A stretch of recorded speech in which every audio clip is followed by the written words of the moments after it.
Good morning, students. This is Subham Anand, your social studies teacher. बच्चों, आज हम लोग बात करेंगे होमवर्क जो तुम लोगों का रोजाना चल रहा था, और मैं always as I was appealing from you all कि अपना नोट्स बनाओ, प्रिपेयर योर नोट्स. तो नोट्स पे डिस्कस करेंगे. कुछ स्टूडेंट्स सबमिट किए. My expectation was from all of you. मेरी उम्मीद तो तुम सबसे टिकी हुई थी, बट इस बार तो सारे कोई उस पर खरा नहीं उतर सके. कुछ ही स्टूडेंट्स सबमिट किए, लाइक करिश्मा, विवेक, सिल्की. ये 4 स्टूडेंट जमा किए. तो सबसे पहले तो जो असेसमेंट है, इनका जो नोट्स का असेसमेंट है, इनका नोट्स कैसा था उस पर डिस्कस करूंगा मैं, क्योंकि इनका मेहनत काफ़ी अच्छा था. मेहनत किए हैं, they have put good effort. तो करिश्मा ध्यान दोगी तुम. अभी जो हम लोग बात करेंगे सिर्फ नोट्स मेकिंग पे, जो आप मुझे सबमिट की हो, जो मैं चेकआउट किया हूँ, और उसमें आपकी जो कमी है और जो आपकी अच्छाई है, उस चीज़ को मैं सिर्फ बताऊंगा. और इसे ध्यान से सुनना, क्योंकि अपनी कमी को सुधारना ही ना एक प्रोग्रेस का इंडिकेशन है.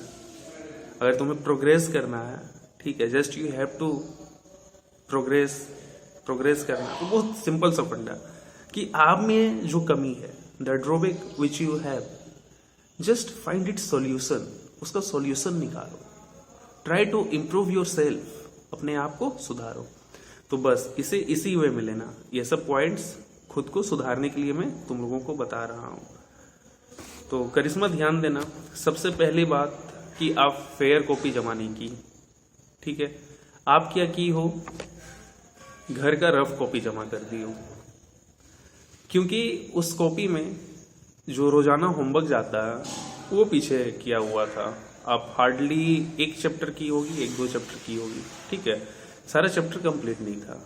और मैं फेयर कॉपी का बात किया हूँ, नोट्स का बात किया हूँ, चैप्टर वाइज नोट्स में बोला हूँ. तो चैप्टर वाइज नोट्स आपका बना रहना चाहिए.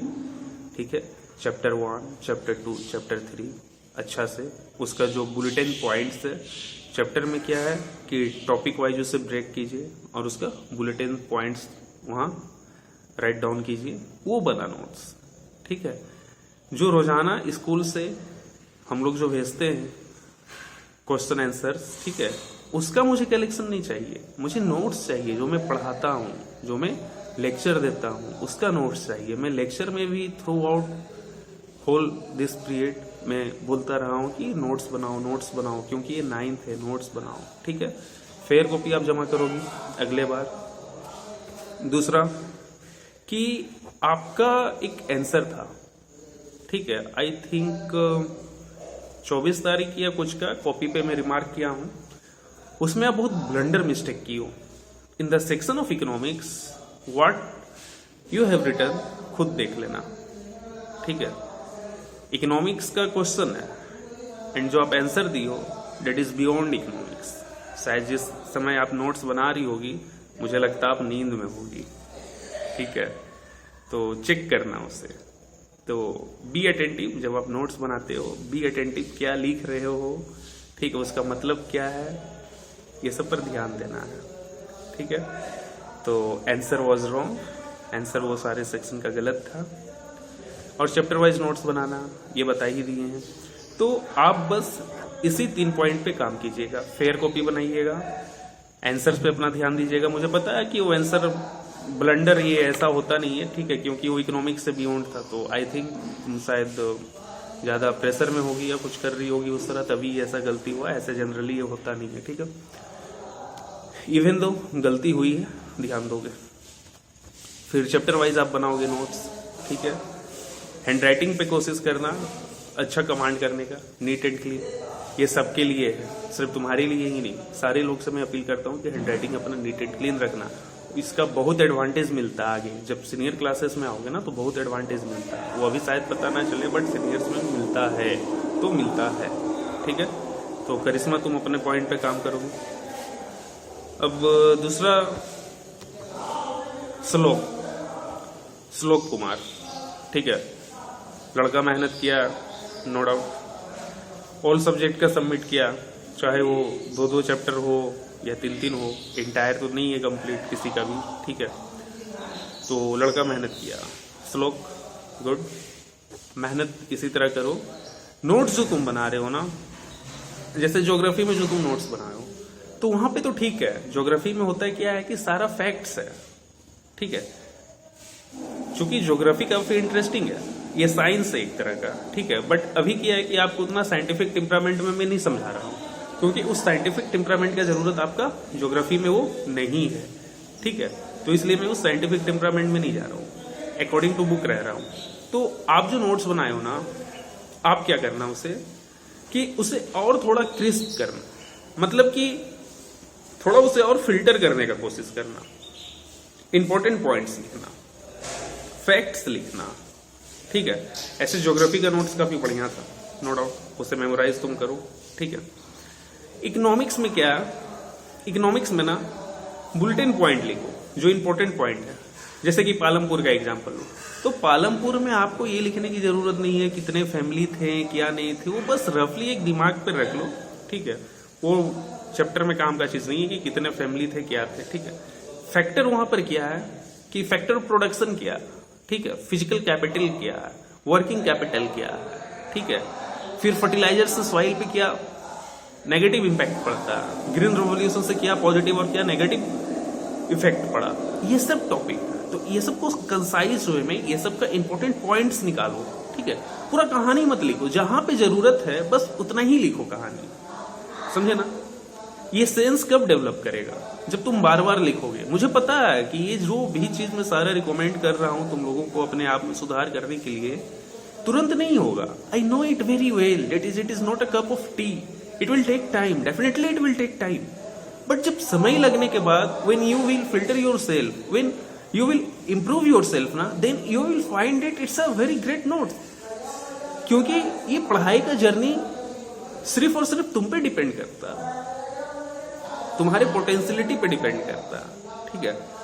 तो अब अपने आप को सुधारिए, अपने आप को कंप्लीट कीजिए, अपना नोट्स को फिल्टर कीजिए, क्योंकि एग्जामिनेशन के टाइम्स में आप नोट्स ही रिवाइज करोगे, बार बार रिवाइज करोगे, नोट्स रिवाइज करोगे, तब बढ़िया नंबर आएगा, ठीक है।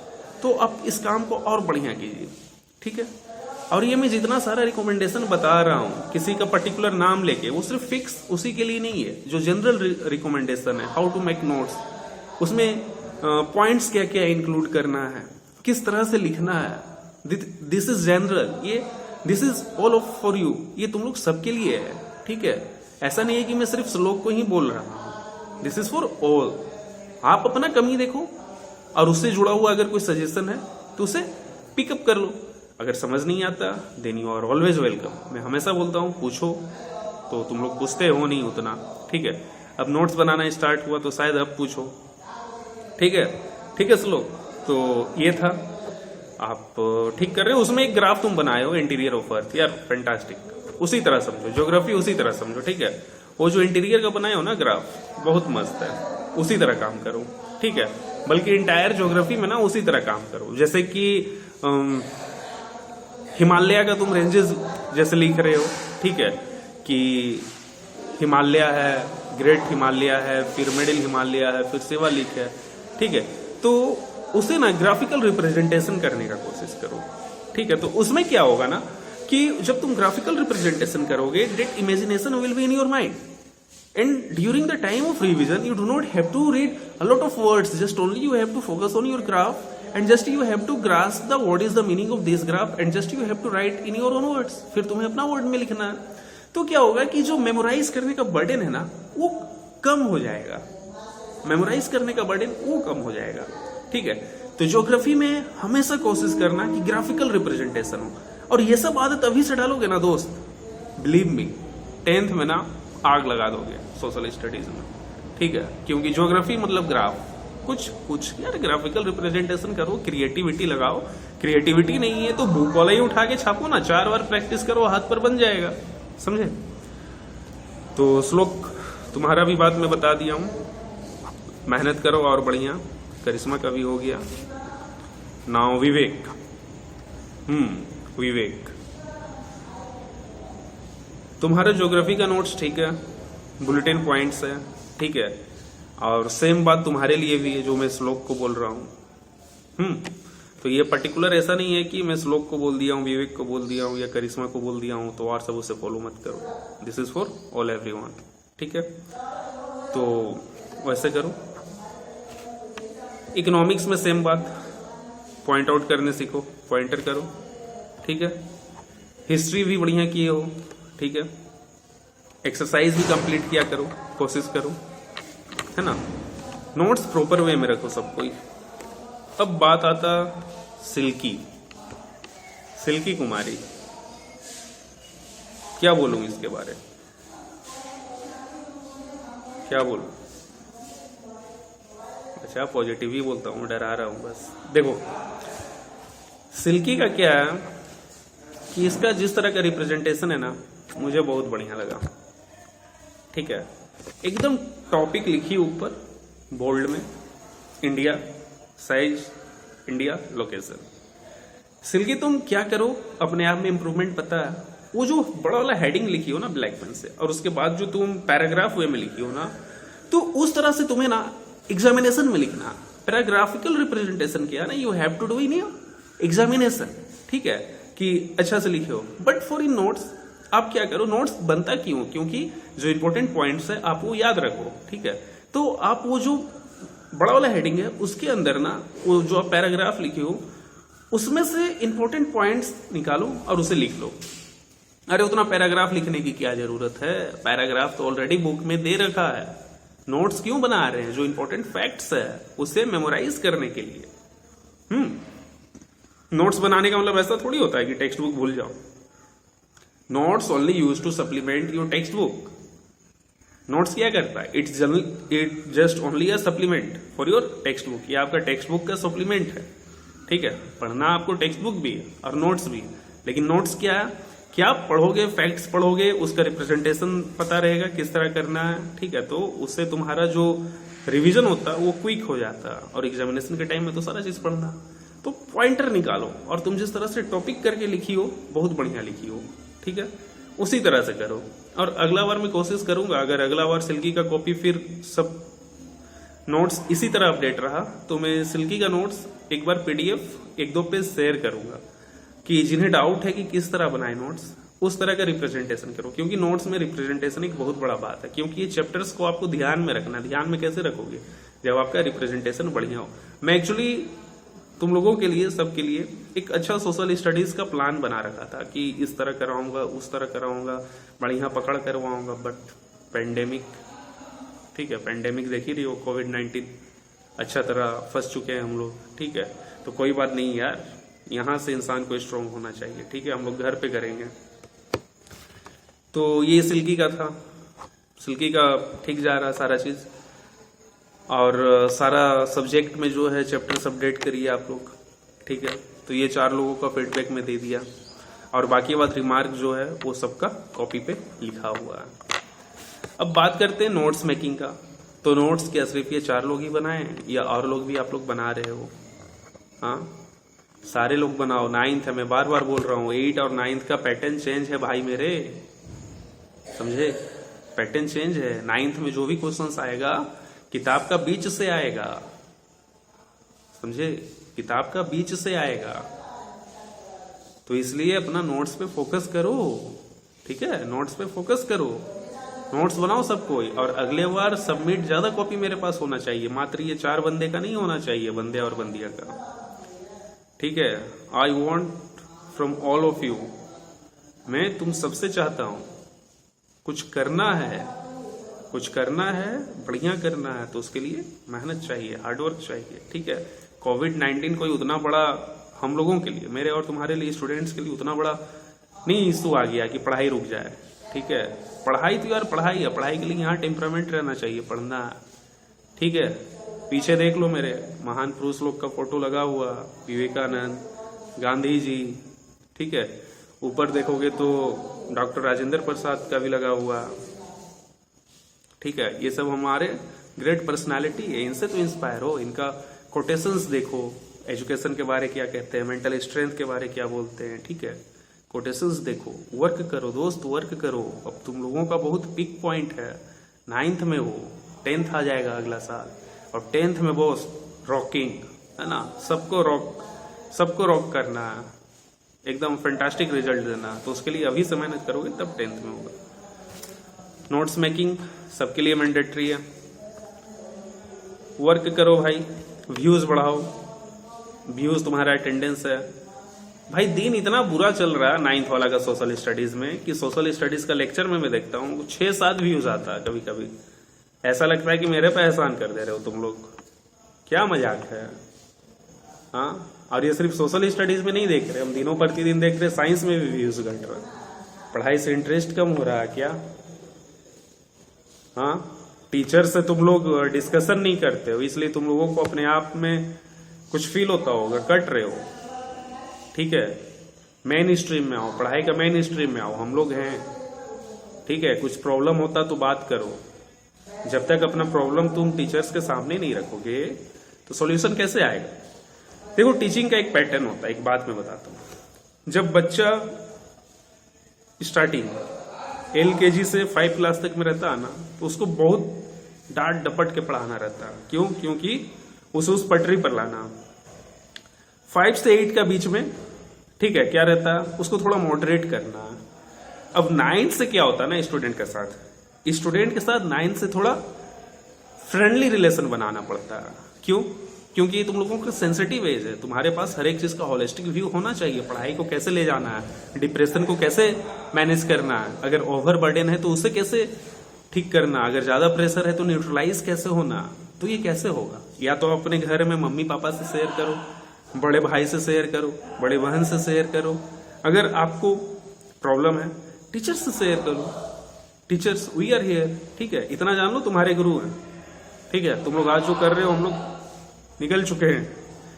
तो शेयर करो, किसी तरह का प्रॉब्लम हो, प्रेशर हो, पढ़ाई नहीं हो पा रहा, प्रॉब्लम क्या है, सब्जेक्ट से प्रॉब्लम क्या है, तो भाई तब ना बात होगा, तब ना 2 वे कन्वर्सेशन होगा। नहीं तो मैं सिर्फ अपना एफर्ट लगा रहा, तुम अपना एफर्ट नहीं लगा रहे, तो मजा क्या आएगा? समझे? ये बात है। तो क्लास अटेंटिवली अटेंड करो और व्यूज बढ़ाओ। व्यूज बढ़ाने का मतलब नहीं है कि देख के छोड़ दो, पूरा लेक्चर देखो। इसलिए आजकल हम लेक्चर का लेंथ छोटा कर दिए तुम लोगों के कारण। पहले आधा घंटा का लेक्चर जाता था, जिस तरह क्लासरूम सेशन लेते उस तरह, और अब कम कर दिए हैं, ठीक है। वीडियो देखो, अगर कोई प्रॉब्लम है, टॉपिक में अंडरस्टैंडिंग में प्रॉब्लम है तो मुझसे पूछो, मैं बताऊंगा, ठीक है। नहीं पूछोगे तो कैसे बताऊंगा, भगवान हूं नहीं। क्वेश्चन आंसर जो बुक पे है उस पे ध्यान दो, ठीक है। बुक पे क्वेश्चन आंसर है, सारे के पास बुक हो गई। जो बुक है NCERT, ठीक है। अभी तत्काल फिर मैं NCERT पे ही आ रहा हूँ, पढ़ाना तो अंदर से, बट वैसा हो नहीं पा रहा बिना क्लासरूम ओपन हुए, ठीक है।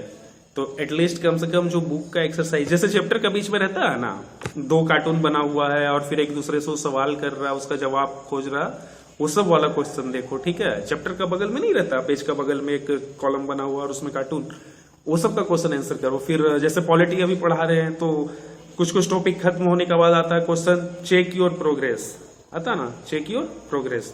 वो सब क्वेश्चंस का आंसर करो तो पता चलेगा कि तुम्हारा स्किल कितना बढ़ा, उस चैप्टर में तुम्हारा कंसेप्ट कितना बढ़ा। If you will not practise it, then तुम्हारे कंसेप्ट में क्वेश्चन मार्क है, ठीक है। तो ये करो, क्वेश्चन आंसर्स पे फोकस करो। तो आज का ये सेशन इतने ही पे सीमित रखते हैं, फिर मिलेंगे नेक्स्ट मंगलवार को। शनिवार को तुम लोग अपना नोट्स सारा सबमिट करोगे और फिर मंगलवार को मिलेंगे हर एक कोई का फीडबैक के साथ। और उम्मीद करता हूं मैं कि you all will submit your notebook. Do for your self, ठीक है, एटलीस्ट अपने लिए करो। एंड मोस्ट रिमेंबर, एक बात याद रखना, root of success form through hard work, ठीक है। अगर सफलता चाहिए तो उसके लिए हार्डवर्क करना होगा, ये बात दिमाग पे एकदम सेट कर लीजिए, ठीक है। You all are the futures of country, included me, उसमें मैं भी इंक्लूडेड हूँ, ठीक है। हम लोग सारे युवा all are futures of our country. वो हार्डवर्क करने सीख जाइए और बढ़िया से पढ़िए, ठीक है। और जो प्रॉब्लम हो एकदम डायरेक्टली पूछिए, ठीक है। व्हाट्सएप पे ड्रॉप कीजिए, वो सीधा मेरे पास आ जाता है, ठीक है। सिर्फ सब्जेक्ट बोल दीजिए तो SST का कोई भी क्वेश्चन रहेगा वो डायरेक्ट मेरे पास आ जाएगा, ठीक है, तो गुड बाय, अपना ध्यान रखो, ठीक है, बढ़िया से रहो और पढ़ाई करो, और कुछ भी दिक्कत हो दोस्त पूछो, ठीक है, वी आर हियर, हम लोग हैं, पूरा टीम यहाँ पे तुम्हारे लिए ही बैठे हुए, समझे, सीरियसली लो और सारा चीज करो, एक नई जुनून के साथ करो। अब जो अभी तक हुआ छोड़ो, उसको भूल जाओ, अब आज से क्या करना है ना, इसके बारे में सोचो, ठीक है, आज से क्या करना, अब पीछे का सोच के फायदा नहीं, जो छुट्टियां से छोड़ो, अब आज से क्या करना ये सोचो, और बढ़िया नोट्स बनाना, ऐसा नोट्स बनाओ कि सबसे अव्वल रहे तुम्हारा नोट्स, ठीक है, मेमोराइज करो, याद करो, एकदम रॉकी, बढ़िया करना, ठीक है, and most remember root of success come through hard work, ठीक है, सपना देखो, एम्बिशन बनाओ, और उसे पूरा करने के लिए उतना ही मेहनत करो, तब जिंदगी का मजा, क्योंकि जिंदगी का एक लक्ष्य होना बहुत जरूरी है, एक लक्ष्य जिंदगी का, और उसे अचीव करना, ठीक है। चलो आज के लिए इतना ही, नॉलेज, मोटिवेशन और फीडबैक, और फिर मिलेंगे नेक्स्ट मंडे को, ओके, बाय, थैंक यू। चलो तो आगे देखते हैं नेक्स्ट चैप्टर हम लोग कौन सा करेंगे। फोर्थ चैप्टर जो था वो इंस्टीट्यूशनल डिजाइन, वो तो देख लिए है ना, कि इंस्टीट्यूशंस कैसे वर्क करता, प्रेसिडेंट का वर्क देख लिए, पावर फंक्शन देख लिए, प्राइम मिनिस्टर का देख लिए, फिर जुडिशियरी का भी देख लिए, है ना, ये सब देख लिए, समझ लिए। तो अब ये जो नेक्स्ट चैप्टर है फिफ्थ, और ये लास्ट चैप्टर है सिविक्स का, चैप्टर है डेमोक्रेटिक राइट्स। तो इसमें डेमोक्रेटिक राइट्स के बारे में पढ़ेंगे, जैसे कि स्टार्टिंग से हम लोग बात करते आ रहे हैं कि डेमोक्रेसी हम लोगों का कंट्री में है, तो डेमोक्रेसी में कुछ राइट्स जो इंश्योर किया गया for the citizen of India, है ना, कि वो सोलली सिर्फ सिटीजन ऑफ इंडिया को मिलेगा, ठीक है। तो ये सब राइट्स का बारे पढ़ेंगे, डेमोक्रेटिक राइट में क्या क्या इंश्योर किया गया। तो उससे पहले यहाँ पर ओवरव्यू है चैप्टर का, तो आज हम लोग ओवरव्यू देखते हैं, ठीक है, और फिर नेक्स्ट लेक्चर से चैप्टर कंटिन्यू आगे करेंगे, ठीक है। तो यहाँ ओवरव्यू पे क्या है, ओवरव्यू में यही कि पीछे हम लोग क्या पढ़ चुके हैं उससे कोरिलेट करके बताएगा। In the previous 2 chapter we have looked 2 major element of democratic government, ठीक है, 2 मेजर एलिमेंट देख लिए डेमोक्रेटिक गवर्नमेंट का, फ्री एंड फेयर इलेक्शन, ये सब है ना। In chapter 3 we saw how a democratic government has to periodically elected by the people, free and fair election manner। फिर फोर्थ में हम लोग क्या देखें, learn that the democracy must be based on institution देख लिए, ठीक है। और उसके बाद क्या है, these element and necessary but not sufficient for democracy, election and institution need to be combined with a third element, enjoyment of rights. तो अभी तक जितना एलिमेंट्स हम लोग डेमोक्रेटिक कंट्री का पढ़े, फ्री एंड फेयर इलेक्शंस होना चाहिए, इंस्टीट्यूशन होना चाहिए, ठीक है, सिर्फ यही इंश्योर नहीं करता एक डेमोक्रेटिक कंट्री का डेमोक्रेसी को इंश्योर करने के लिए एंजॉयमेंट ऑफ राइट्स बहुत बड़ी बात है, क्योंकि विदाउट राइट्स नो डेमोक्रेसी, ठीक है, वो डिक्टेटरशिप हो जाएगा। एंजॉयमेंट ऑफ राइट्स, कि आप अपना राइट्स का एंजॉय कीजिए, और वो भी कैसा, रिस्ट्रिक्टेड वे में, मतलब कि हार्ड एंड फास्ट रिस्ट्रिक्टिव नहीं, रिस्ट्रिक्टिव तो है, हमारा जो फंडामेंटल राइट्स है रिस्ट्रिक्टिव तो है, ठीक है, बट उतना भी हार्ड एंड फास्ट रिस्ट्रिक्टेड नहीं है कि आप किसी का क्रिटिसिज्म नहीं कर सको।